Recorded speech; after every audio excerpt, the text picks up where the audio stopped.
Hi pre-K kids, it's teacher Deborah and my daughter Miss Melissa.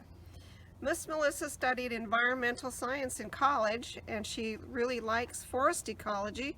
So it's such a nice sunny day that I thought she could be our ecologist and take us on a tour of the forest on one of the trails by our house. So here we go. So kids, as we walk through the forest, I want you to use your different senses. Do you guys remember the different senses that we studied? I want you to put your listening ears on and see what you can hear in the forest. Be on the lookout with your eyes and look for all kinds of details that you might see in the forest. You might even smell some things in the forest. And unfortunately you can't touch today, but if Melissa touches something, she'll tell you how it feels. And we probably won't be tasting anything in the forest today. So here we go. Melissa's already found some things. And you might also be on the lookout for some gnomes in the forest. You never know when you'll see a gnome.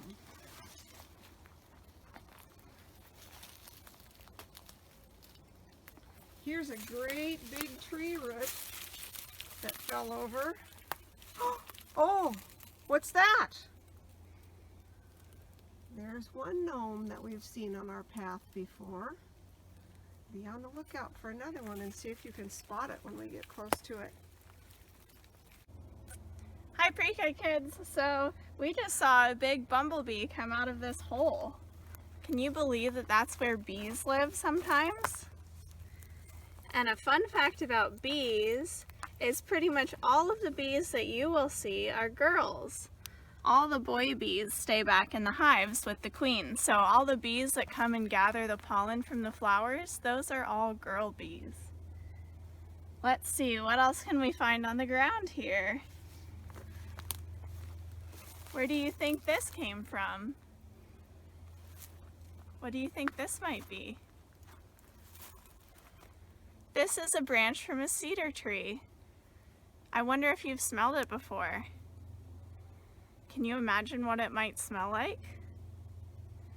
And look over there. That's the cedar tree that this came from.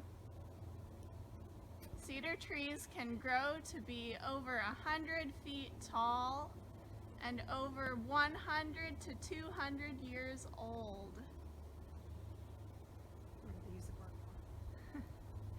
The bark can be used, the bark is used by Native Americans for lots of different things, even making diapers for, because the inner bark is so soft. And the Native people use cedar trees to build canoes out of. So can you imagine how long this tree has been here for? A lot longer than we've been alive. Let's see what else we can find on the ground. Okay, what else do we see on the ground? I see little pine cones. Where do you think these came from? These look like hemlock pine cones to me. Let's see, I wonder if we can find a hemlock tree. Oh, here's one. Look at its short, little, soft needles. And we can compare this. Hi everyone, are you ready to go on our forest walk? Come with me. Oh, look at the first thing that I see. This is called a trillium flower.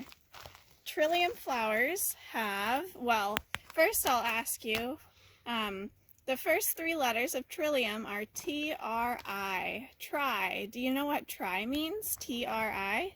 It actually means 3. Let's count the leaves. 1, 2, 3. There's 3 leaves, and let's count the petals. 1, 2, 3. So the trillium flower has 3 leaves and 3 petals. Okay, next. Oh, you know what I found on the ground?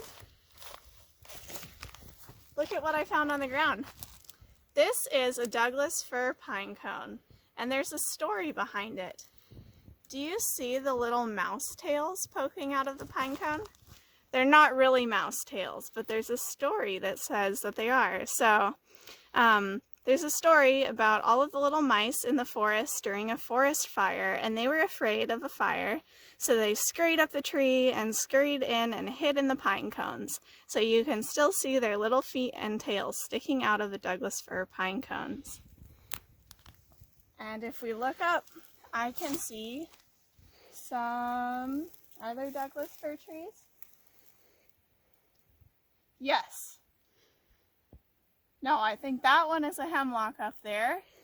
Maybe we'll have to keep walking and see if we can find some Douglas firs. So the hemlock trees have the short little needles and they're soft. All right, let's keep walking.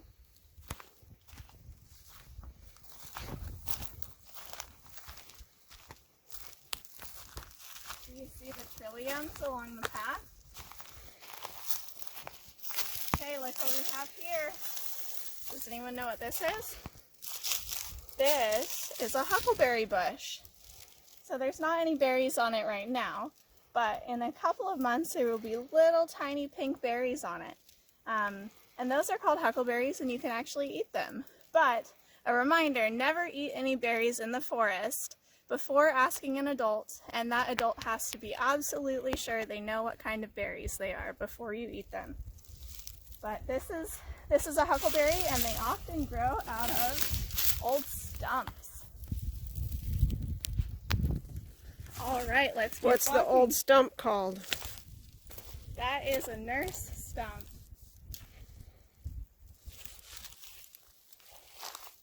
Okay, look, we have some lichen here on the ground. And I see some little hemlock pine cones. These are the little tiny ones. That's how you can tell that they're hemlock cones. And here are some more pine cones, even tinier. And these come from a tree called alders. Let's see if we can find any alders. Come with me. Look over there. Those are alders. Do you see the ones that are long and thin and covered in moss? Those are alder trees. And those ones only live for about 60 to 80 years.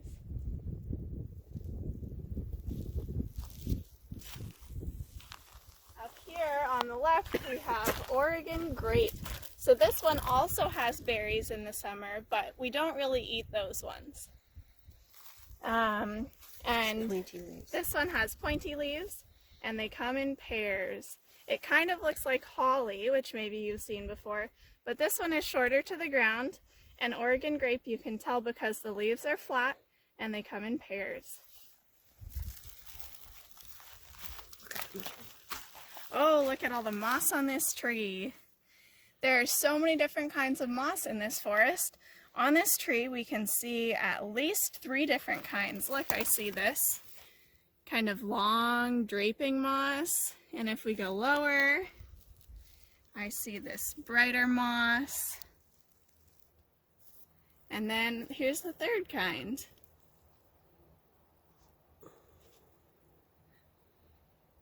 All right, let's keep walking.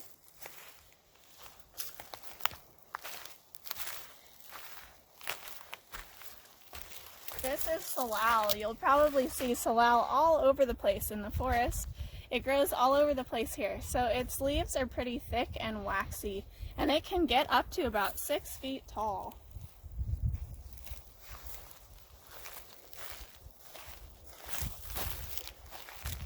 Next, we have a sword fern. Does this kind of look like a sword to you?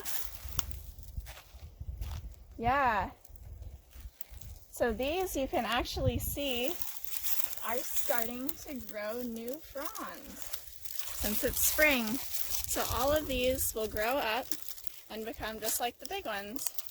And this one right here, and this swirl at the end here is called a fiddlehead.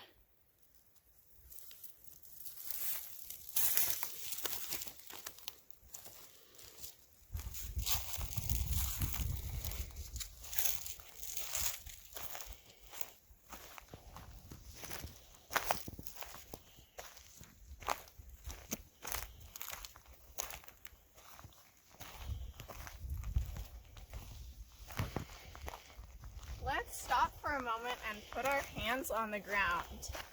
What does the ground feel like? Is it wet? Is it dry? What does the dirt smell like? Is it just dirt, or are there other things on the ground too, like little sticks and pine cones and ferns?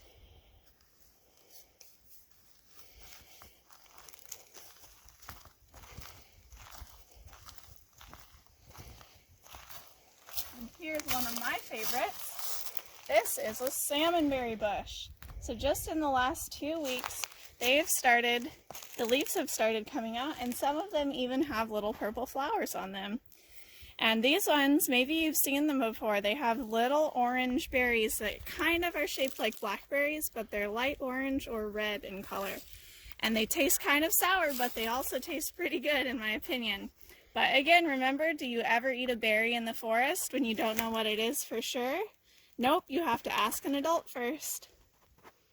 And the stems are really prickly. That's how you also tell. And also I want to show you something about the leaves. So these leaves, they come in threes. Turn it up like this. And when you fold the top one over, you get a butterfly. So that's one way that you can identify it as a salmonberry.